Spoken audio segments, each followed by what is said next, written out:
გაგიგია რაიმე სიხშირის მიზედის შესახებ? თუ კი არა, მაშინ ამ ვიდეოს ბოლომდე უყურე. მე ვარ მაია, ინგლისური ენის ონლაინ მასწავლებელი. გთხოვ გამოიწერე ჩემი გვერდი და დამი ლაიქი. სიხშირის მიზედა ისეთი სიტყვაა, რომელიც გამოხატავს აქტივობის სიხშირეობას, ანუ რამდენად ხშირად ხდება ესა თუ ის აქტივობა. სიხშირის მიზედებია მაგალითად always, sometimes, often, never, seldom, hardly ever, rarely და ასე შემდგომ. მოდი მოვიყვანოთ რამოდენიმე მაგალითი. She sometimes sleeps at 9 o'clock.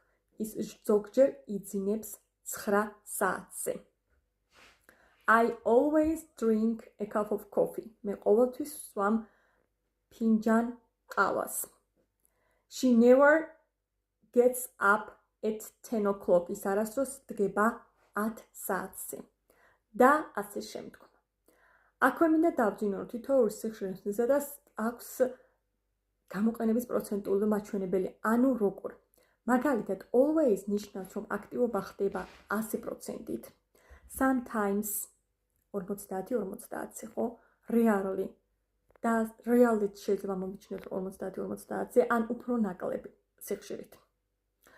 მადლობა ყურადღებისთვის.